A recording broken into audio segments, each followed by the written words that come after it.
Hey Familia, Igni here. I know it's only been a couple of days since I last did a Chronogenesis card review video, but since then, a ridiculous number of cards have been revealed yet again, so let's go ahead and talk about them. This card's pretty good. Restore 2 defense and recover 1 play point if in Resonance, which means that you can use that 1 play point to play one of the powerful 1 play point artifacts potentially that Portalcraft can generate. So I think this is a pretty strong tempo play on turn 4, especially going second, since you can sort of play catch up by restoring defense to your leader, get back on the board, and also evolve to really take the board back from your opponent. Kirito here is like Forest Ector, has Rush, a really nice stat line, and gives all allied followers +1 attack on Fanfare, slotting in really nice in token aggro lists.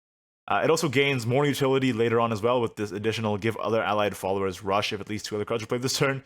So I think this card is very strong, slots into this pretty powerful archetype that they seem to be giving more tools to in this expansion, especially with Roach rotating out in the rotation format.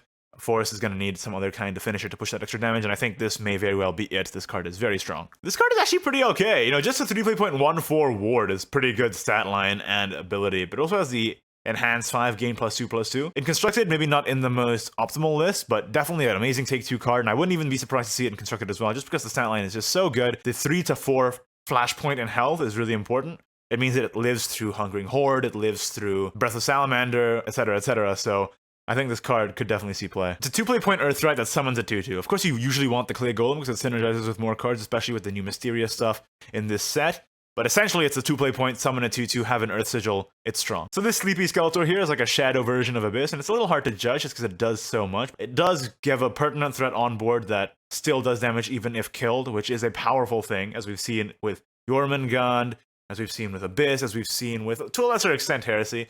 But just with the additional bit of Banish in this expansion, as well as the fact that this card is a lot slower than finishers like Abyss are, it's kind of hard to see it being the most effective finisher for Control Shadow when other alternatives exist, especially Aisha in the same set. This card is extremely good and efficient removal that works on basically any follower in the game, especially those with Rush and Storm. Only weak to board flood strategies as well as Bahamut, which kills you after it's played, and Storm that finishes you off.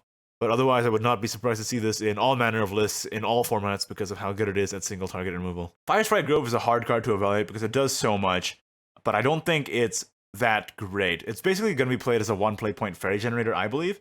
The Last Words effects, niche and hard to control, and the bounce effect of dealing 1 damage as well, when you bounce it, I think is way less good than Spring Green, because Spring Green at least cycles when you do that. In this case, you're going to be spending resources from your hand just to deal random enemy follower damage.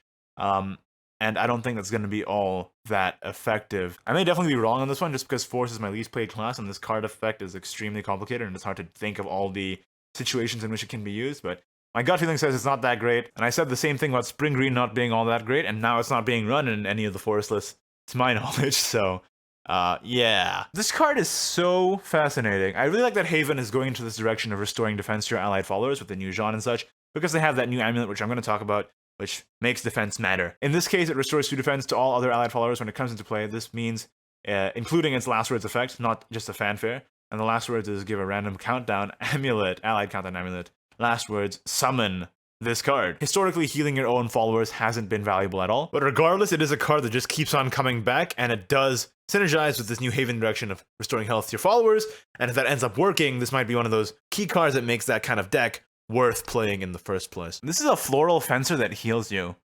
I think this card is pretty good, and I think it'll see play. I think this card is a bit slow. Yes, it has a great stat line, but I think in the end it's just a big beat stick, and if the opponent has any single target removal at all, this becomes a non-factor. While Portalcraft can make this quite a big threat, even on the same turn using Biofabrication, and especially on turn 6, by pumping artifacts into your deck after playing the Unidentified Subject, I don't know if the payoff is worth it, and I don't think the payoff is worth it to hold back your artifact generators until after you play the Unidentified Subject, rather than just playing the artifact generators early on and having them in your deck. This card is extremely powerful, 3 play point 2/3 draw card, and it gets you your artifact, which ends up being like 1 play point rushes and such like that, which helps you control the board, and it also helps you just get the artifacts out there before you can drop your Magna Legacy on 8 and just take the board completely. I think this card is very strong. This card is super good. It's a Acolyte Slight that draws a card. 5 play point, remove a thing, draw a card. Seems pretty good, especially in rotation when more of these removal options are limited. A 1 play point artifact generator that lasts for several turns. I think this is going to be the glue that makes some builds of Artifact Portalcraft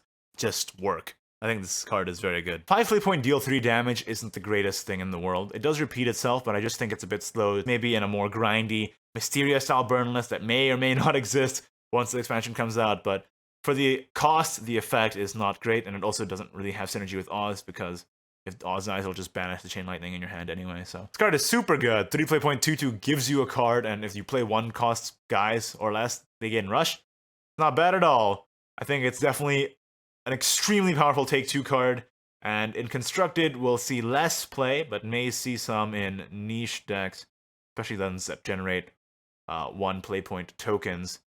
So that's kind of scary. Seems like Force are getting a lot of tools for their token aggro style decks and buffing them, and becoming more like Sword generally, because Sword used to be the class that buffs stuff, and now Force is doing it. So we got Weald Philosopher, giving an allied follower +1, and 2 fairies into your hand. Just a solid all-around card, and I think it will see play in these styles of decks. I think this card gets a lot more hate than it deserves. It does summon 2 guys and deal 1 damage to all enemy followers, which might be relevant where there's fairies and, 1 health artifacts and puppets and etc, etc. So I think people are judging this card based on what the meta is right now and not potentially seeing its use case in the future. It's still not the greatest card in the world, but it's a 4 play point card that generates 2 bodies and deals damage to enemy followers that just might be the tipping point you need to turn the board around completely. So I think it's okay. Hey, it's the card I revealed. Check out my card reveal. I'll link it. Anyway, Puppet Room. I think it's very good. It's a bit slow, but if Portalcraft has enough tools to sustain and control, this card generates 4 puppets, which can allow you to A, have more rush puppets to control the game mid-game, and also just buff them with your puppet buffers to make them more effective in controlling things, or B, just save them up for the Noah finish at the end. Either way, this is the card that so far has single-handedly generated the most puppets in a single card. I think it can see play if Portalcraft has the right tools to be able to control effectively to get this down and generate value over time. This card is super good for Sword. It's a 3 play point 3/2 with Rush, so kind of like a Blitz Lancer, but has the enhanced effect of basically being a salamander on a body for Sword. Sword, of course, being a class that desperately needs board clear. It's also a 3 play point commander that can potentially synergize with Round Table, although I don't think that's the most effective use for it. I think just in general, the flexibility of it being a 3 play point 3/2 Rush, being able to control the board, as well as just that powerful enhanced 7 effect for Sword especially, which is lacking in board clear. I think this card can definitely see play in all sorts of Sword lists, I think. This card seems good. It's a 2 play point 2/2, which has an enhanced 5 Liza effect and buff all allied followers with +1 attack. As a 2 play point 2/2, it's still good, so the fail case isn't punishing at all. And on the enhanced 5, it just absolutely makes your board more survivable, and potentially that leads into a turn 6 fairy Saber or whatever the Kirito guy is, which lets you just finish the opponent off. Makes your board survival, finish with Force Sector in the game. Leafman seems pretty good. Last words, put a Summit Temple into your hands. The stat line for this is a 4/6, which is okay, but not the greatest, especially when it doesn't do anything the turn it's played. The card I really want to talk about here is the Summit Temple. It's the card it generates, and it also doesn't say here that it's a token, so it seems like this is something that you can just put into your deck, which is probably what I'm going to do. It's a 1 play point. If another Summit Temple is in play, draw a card and destroy this. So it cycles itself, so you don't brick if you just draw more than 1, and has the effect, whenever an allied Haven follower attacks, deal that damage equal to its defense until the end of your turn, which is great. It's like Lelia, but it doesn't have the downside of Lelia, wherein when you attack with a follower while you have Lelia on the board, its attack just gets weaker and weaker as it loses health. In this case, it only deals damage equal to its defense on your turn, so when it becomes the opponent's turn, they still have to deal its original attack.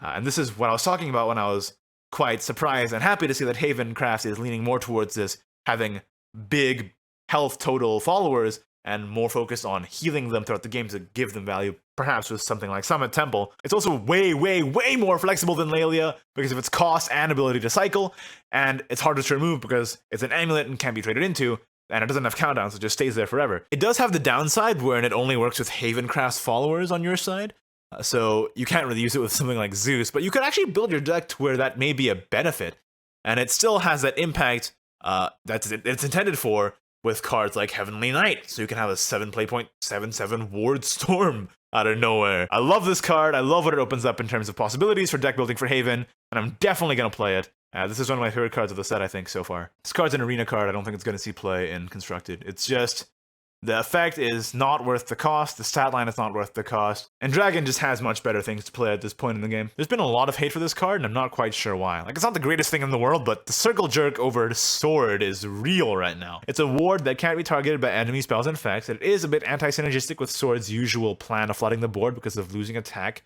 depending on how many allied followers you have in play, but it also gains health equal to the number of enemy followers in play. So it can end up being quite a powerful defensive tool, albeit a little slow. Although I imagine rotation is going to be a bit slow in the first place. Of course, the weakness is that random effects, non-targeted effects, and Bane does still kill it. I don't think this card is particularly great or anything, but it just ticks me off a little bit when people are like, this card is bad because it dies to Momo. Like, who the fuck runs Momo? Speaking of things that kill Melissa, though, Basilisk Rider does have Bane. It's a 4-play.22. That also summons a 1/1 Basilisk that has Bane. So I guess the idea is that the Basilisk has the Bane, you kill the Rider, and the Basilisk is left, and it still has the Bane. So, you know, flavor-wise, it works fine. Actually being played in the game-wise, I don't think it's gonna do that. I think it's way too slow, and I think Dragoon Scyther is better in almost every situation. It's kind of a hassle to deal with sometimes, but I think the stat line is just way too low for this to be effective. Holy Angel Altaia has a really interesting effect and absolutely demolishes neutral decks. So it just free trades into basically every neutral follower, essentially. And it also has the effect of changing an enemy follower into a neutral follower, so on an evolved turn, it can end up dealing with a target for free. I'm not sure how directly it competes with other 5-play-point tempo swing style cards that are class-specific, such as like Ancient Lion Spirit, for example, that can end up dealing with many targets, whereas this directly deals with one. But against neutral followers and neutral decks specifically, I like the existence of this card as counterplay. I wouldn't be too surprised to see it played. And there you go, those are my thoughts on the cards revealed since the last time we did one of these, but what do you think? Let me know in the comments below. Am I wrong on some of them? Am I right on some of them? What did I miss? Let's have a little bit of a discussion in the comments. That's it for this video. Like it if you did, don't if you didn't, subscribe for more Shadowverse content in the very near future, and of course thank you to my wonderful patrons, patreon.com/Ignideus, who help to support the channel. I love ya, thank you for watching, and I will see you next time. Bye-bye.